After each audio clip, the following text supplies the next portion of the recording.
Alright guys, welcome back. Where we left off, we just beat the Capra Demon and made it down into the depths and essentially cleared out the top half of the depths. Okay, there's a little section down below that we still need to go deal with and go fight the Gaping Dragon, but first I wanted to stop at Firelink, and so that's where we'll start off here.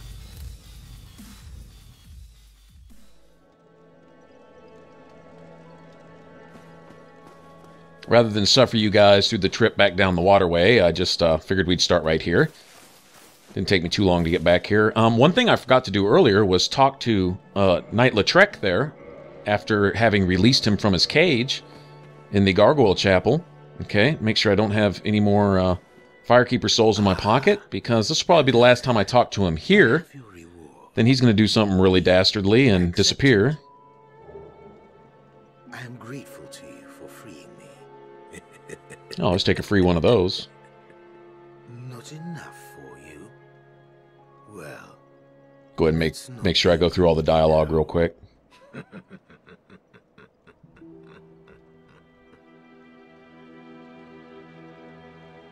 by the Lords, your face. Actually, I don't believe even grabbing your Sunlight Medal and talking to him again is necessary to see him later on in Anor Londo. But just to be safe.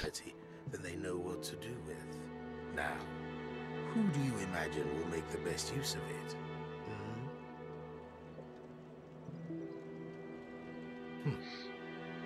You again. What is it? Our futures are murky. Let's not be too friendly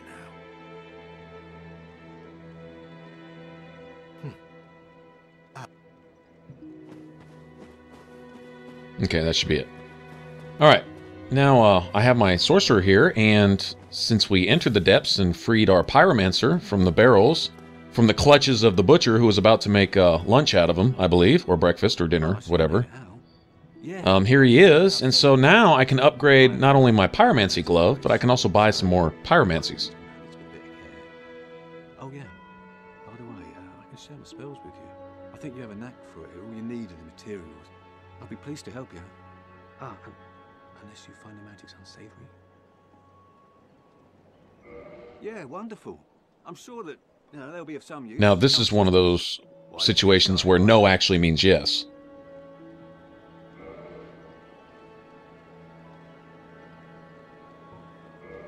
Alright, first things first. I want the Fire Orb. I definitely want Combustion. Wouldn't mind having a second copy of Fireballs. I'm not really worried about Flash Sweat or Iron Flesh. Those things could come in handy in some circumstances. I've never personally used them. Okay, so I'll spend what little I've got left on my glove. I have 1,000 souls left over. Produce flame, then channel it, just as our ancestors did. A pyromancer must be in tune with nature herself. My home, the Great Swamp, is an abundant store of nature. You will understand one day. It only takes time. Pyromancy has a, well, rather primitive aspect to it. It meshes poorly with advanced culture, and pyromancers are considered rather unsavory, which is fine, as I never got along with anybody anyway. So, for me, turning undead didn't change a thing.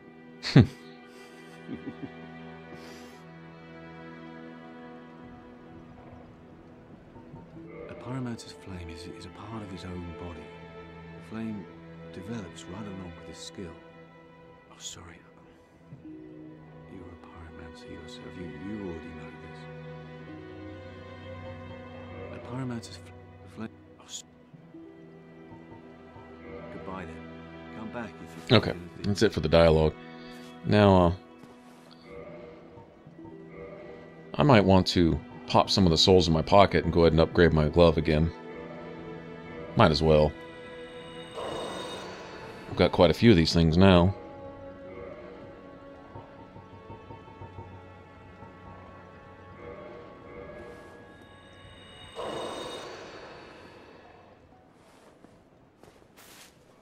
Oh, hello there. I'm pleased to see you safe. Okay, then I'll do it. If you provide the materials, I can teach you pyromancy.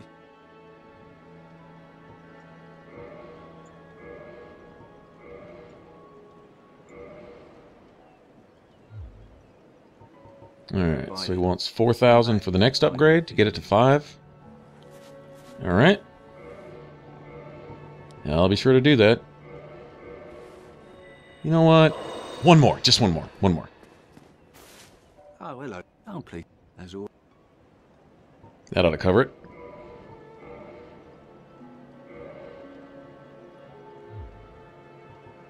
Goodbye then. Come back if you Honestly, I could probably pop all the souls in my pocket and upgrade it another time or two, but I guess that'll work for now. Okay, so Homeward Bone, because I never used the bonfire at Firelink, now I can just come straight back here. Makes it kind of convenient. Okay, now I equip the spells that I want to use.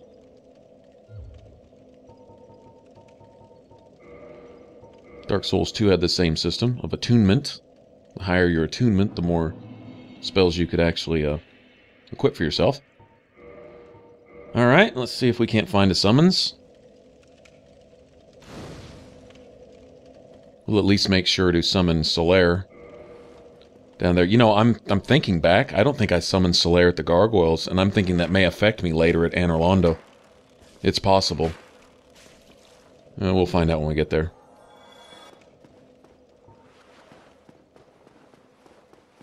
No, I don't see any summon signs. Usually they're right here in the bonfire room. This is an ideal place to drop your sign, come out here, farm some slugs, or come down here and farm some rats. Speaking of that, go farm some rats. See if I can't get a humanity here. I cannot tell you how many times in my thousands of hours of Dark Souls play that I have run this route right here, killing these rats, killing the slugs, hitting the bonfire. Kill the rats, kill the slugs. Yeah, just back and forth. I mean, over and over and over. Helps when you have the gold serpent ring and a relatively high humanity, at least around, you know, 9 or 10 or so. And you max out your item discovery chance and try to get as many humanities as you can. Okay, so now we're going to go into the section that we skipped earlier. Notice I became human not just to find the summons, but so I can get Dark Knight Kirk, I think his name is. I need to get him to spawn, okay? Not necessarily because I want anything that he might or might not drop, although he's worth a good amount of souls, actually. Get off me. They do so much poise damage, man. Wow. Okay, good night. But if you get him to spawn here, you can get him to spawn twice more later. Down there in Lost Izalith, another area of the game. But if you don't get him to spawn here, you'll never see him again. Alright, so this is important for me. And not to mention the fact he's going to drop 8,000 or 9,000 souls. And that's, oh, I'll take that. Thank you very much. Gotta love the rats. And now we're going to run into some of the basilisks, or the curse frogs. And these guys will drop Eyes of Death. And those are good for the Gravelord Covenant. And speaking of that, alright, so being human, this guy will invade. He'll always spawn in the same spot. On those bricks right there, in the middle of the water. Okay, now he does kind of almost like a little stun move. He's wearing thorned armor, and he's using a thorned or a barbed sword, and he's got a barbed shield. And so basically everything he does causes a slight bleeding effect to you, and a slight stun effect. This armor also works on your behalf if you're a PvP player. You can basically roll around, and you're not going to do a lot of damage, but you can keep an enemy somewhat off balance.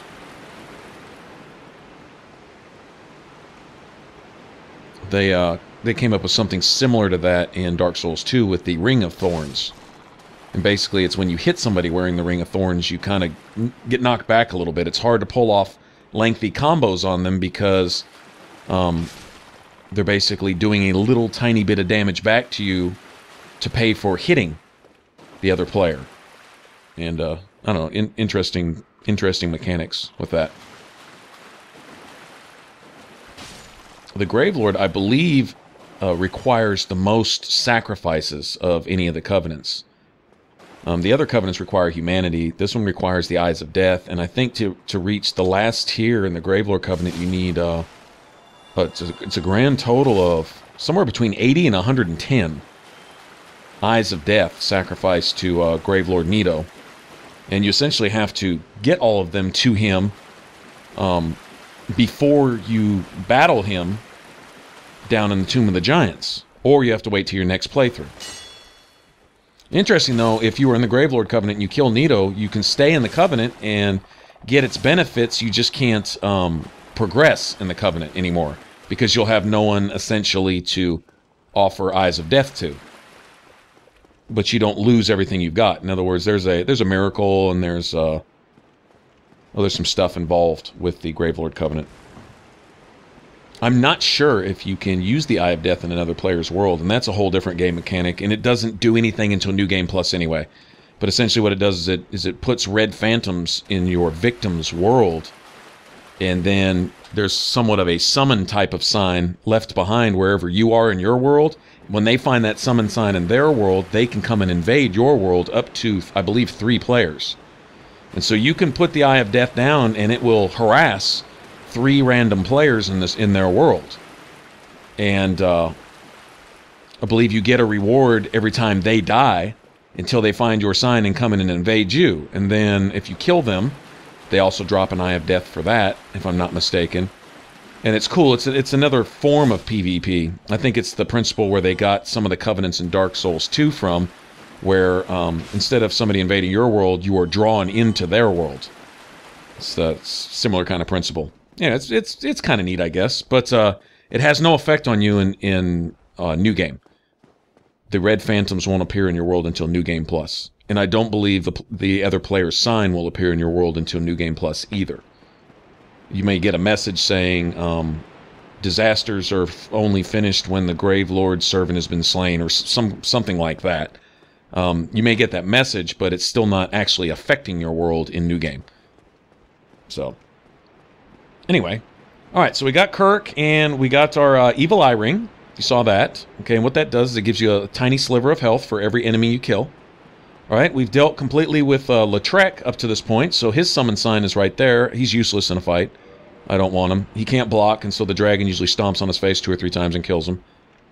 Solaire is not much better. Solaire chases the dragon so he can jump under his feet to get stomped on too.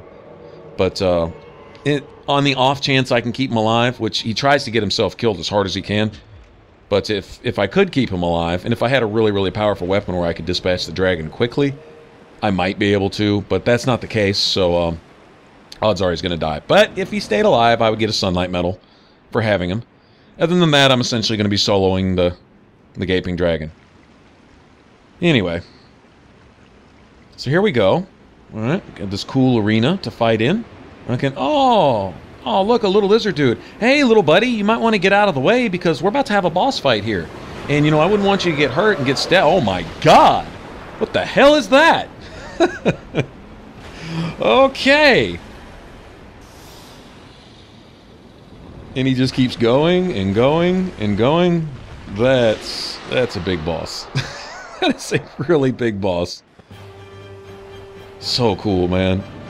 When honestly, if I wasn't already in love with this game, that settled it right there. As soon as I saw this guy, I was like, that's just too badass. And then when he killed me the first 3,455 billion trillion times, I wasn't so fond of him after that. But yeah, he looks very cool. Okay, I want to get his tail off because his tail is a hell of a weapon, as you'll see right there. That swipe, if you get hit with it, it won't necessarily one-shot you. Kind of depends. It's kind of got a random hitbox. You know, it can hit you with a sweet spot, but then it can kind of glance you too. But it's going to do at least 3/4 of your health, if not worse. There we go. All right. Dragon King Great Axe. I think that thing requires 50 strength to even use. But it's a kind of a cool weapon.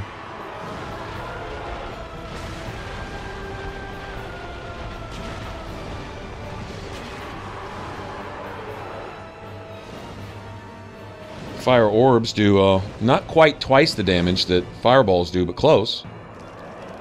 What I like about combustion is it doesn't require any stamina to use, and fires off quickly and you recover quickly, so you can kind of spam them. Might as well grab this while I'm over here. Thank you. Alright, well, Solaire was going to die regardless. He's, like I say, he'll jump under the dragon's feet. On purpose. I swear it's on purpose. And we know Solaire is suicidal. We know this. Anybody who's familiar with the game knows that he's already suicidal, so...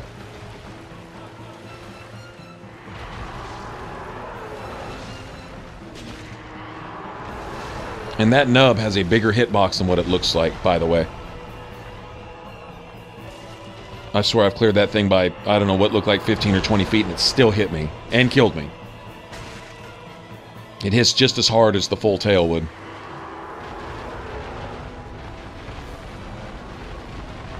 Well, no point in taking any chances now. Too close to the end.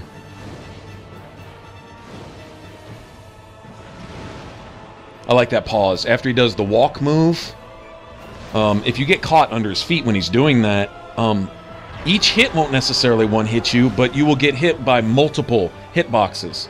Because essentially, as his leg is moving, it's kind of like walking in lava. It's kind of like a timed deal. It's a continual hitbox thing, and as long as you're trapped inside of it, you're going to take continual damage. He literally runs over you, literally.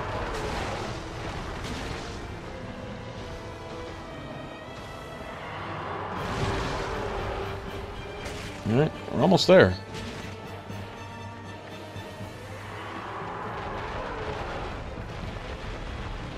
Normally, yeah, I was about to say, normally he walks. Sometimes he doesn't. Sometimes he'll do that drop like he's about to walk, and then he'll pop back up again.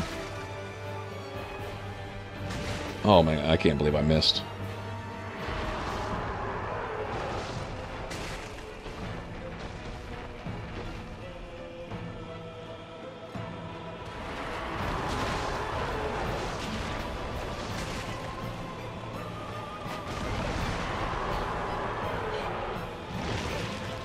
No, no! Oh, no. I don't know if I can take this or not. He's gonna have me for lunch. That's so disrespectful, you asshole. Well, once again, the tear stone ring saved me. You can see I'm glowing. Yeah, that's the only reason I'm alive. You know, absolutely the only reason. Wow. I don't think I need to hit him but one or two more times. Oh my god. You know what? Keep your vomit to yourself, buddy. I'm getting sick of that. Anyway, got lucky with the blue tearstone ring. Got real lucky with that. Alright, and so he gives us a key to go down into Blighttown. Plus some humanities and other good stuff. Woohoo! Alright. Look at that, 25,000. That's what I'm talking about. You know, I can go get my ring now. And as a matter of fact, I believe that's what I'm going to do. Okay, we have this bonfire active, so all we need to do is make the trek back to Firelink, go talk to the sorcerer guy, and maybe go spend a few more souls on some glove upgrades. You know what? I can also go buy a few things from the merchant in the waterway. Some moss, because I'm about to get into the area where I'm going to need some moss.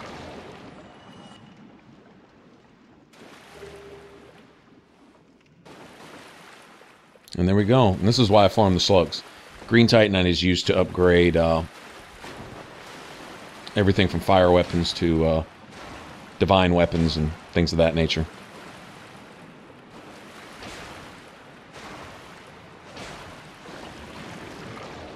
These things are really only weak to fire.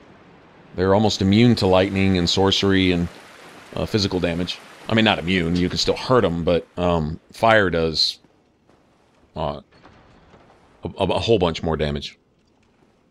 Alright, now this merchant here should disappear here shortly.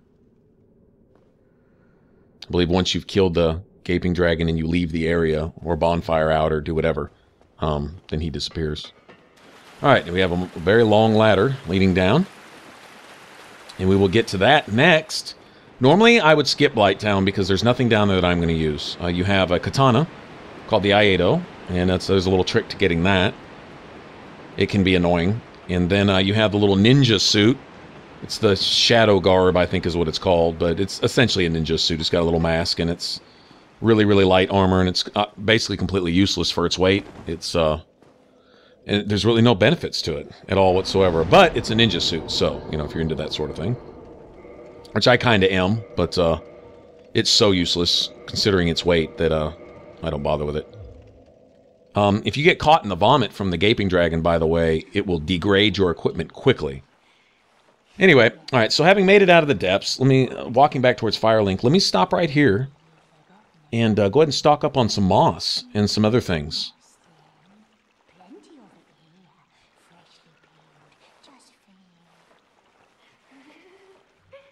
Notice I have quite a few more souls now. Between then and here, I also help somebody else fight the Gaping Dragon too. And you can farm that guy indefinitely. You know, you could build up... In fact, it's one good way to build up a whole bunch of souls if you're confident that you can get down to the swamp with all of those souls intact. Then you can deal with the pyromancy teacher down there, who's not only sells better stuff, but will upgrade your glove past the max. It's what you call an ascended glove. And that's when your pyromancies get kind of serious.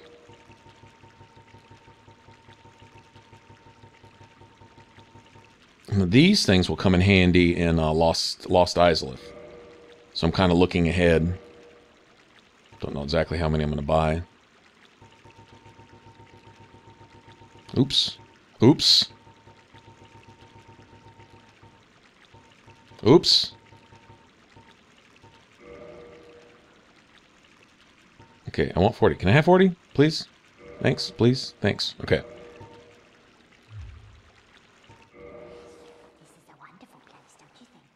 Eventually, I'll have 100, or I mean, 999 of the poison arrows.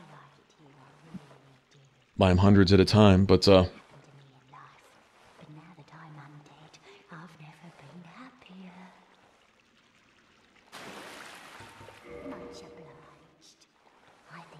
I expect to go hee hee hee hee. Awesome. Okay. I like her and my buddy up there with his pet katana, Julia. Yes. Very cool. All right. So, anyway, like I said, we can homeward bone back to the depths. So all we have to do is make it down here to Firelink, and I have some money to spend. Not only did I get a good amount of stuff from that merchant, but I can also go get my Bellowing Dragon crest ring. And if you wonder why I'm treating that like it's an early Christmas present or something, you'll see. What I'll do is I'll do kind of a comparison without the Crown of Dusk and without the ring, and then with it, and you'll see that it's nice. Essentially, I believe the Dragon Crest ring increases your, I don't know the exact numbers, but it increases your pyromancies by 20 or 30%, your damage. All right, and your sorceries also. There's another ring that does something similar for miracles. It's called Ring of the Firstborn, and you don't get that till Anorlando. But this one, it increases your sorceries and pyromancies, and the Crown of Dusk also increases your sorceries and pyromancies by 20%, but they stack. So it's not like whatever your base damage is, you get 20% more, and then another 20% of your base damage. It's when you get 20% more of your base damage, then whatever number that is, then you get 20% more of that. So if you stack these two, oh my god, I can't believe I accidentally hit the trigger. That was close. If I'd have screwed myself out of my ring right there, because there's no, you can't reload a previous save, you're just screwed. Oh, hello. Well, you certainly are keeping at it. Wow. If you piss off a merchant, you don't have to kill him. Get out of there somehow and go up and talk to that dude at the top of the gargoyle towers and get forgiven. And it'll probably cost you a few thousand souls, and then you can come back and that merchant will be set back in his spot. That's the only way out of it. Anyway, all right, so like I said, you get, say, 20% extra damage from that, and then 20% extra damage of whatever that extra damage is. So, like, if, say I do 100 damage, all right, and I add 20% for the Crown of Dust, that's 120. All right, when it says I get 20% for the Bellowing Dragon Crest ring, it's not another 20 points, it's 20% of 120 instead of 20% of 100. If that makes sense. So when you stack the two, now all of a sudden instead of getting extra 20 points, you get an extra 24 points. All right? So if you put the two together, it comes out to, like, say, I don't know, 46 or 48% damage instead of a flat 40% damage. Anyway, they stack, so that's very cool. But let me spend whatever I've got left on this good stuff. He said that pyromancy is the ultimate fantasy. And I believe once he says that about his master is when the teacher down in the swamps actually appears, because I've gone down there before expecting to find her and she wasn't there. Learn to hold it in their own hand. And I think it has to do with upgrading her glove to a certain point. Or something, I don't know. In this land, pyromancers earn a certain respect. The Witch of Izalith, one of the legendary lords, is the godmother of pyromancy. So the day I became undead, I was ecstatic. I felt as if I'd been chosen to attune myself to the ancient arts. Of course, it wasn't all that romantic in the end. A pyromancer's flame is a part of his own body. The flame develops right along with his skill. Oh, sorry.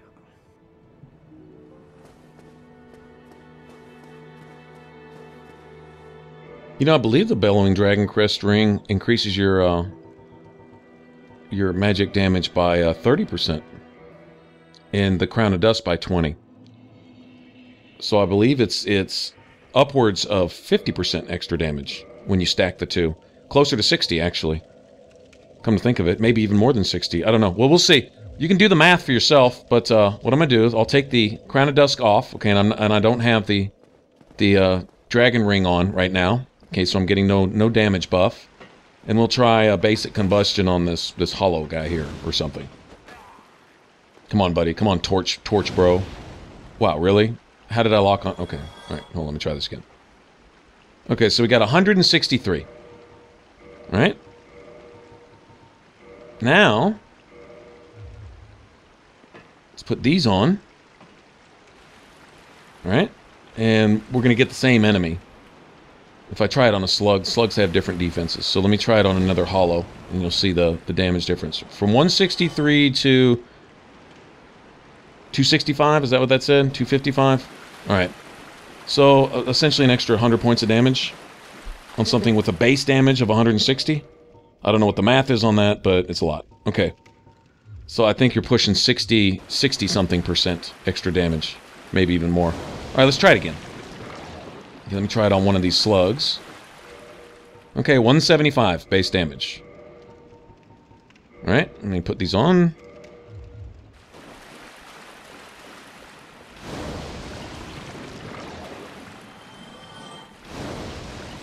$278. Okay, so 103 extra damage. Okay, so whatever percentage of 175 100 is, that's the extra percentage damage you're getting. And it's not quite double. If it was double, it would be 350. So,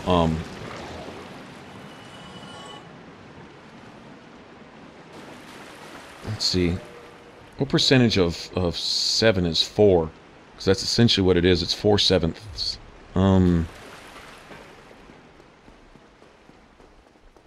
I don't know. Anyway, I can't just sit here and do the math in my head. Sorry, guys. But anyway, that's it. And so that's why I go after these two things, and that's why they're pretty crucial to this build. But I can switch that dragon ring out for other things, but the Crown of Dusk usually stays with me. And you can see why. Alright, guys? And that's it. Alright, so we will get down into Blighttown. After this, for some more Dark Souls, click that top box for all my videos. Click that bottom box. And if you want to subscribe, click that box right there over my head. And remember to share, like, and pass it along to your friends. Thanks for watching. I'll catch you guys later. Bye.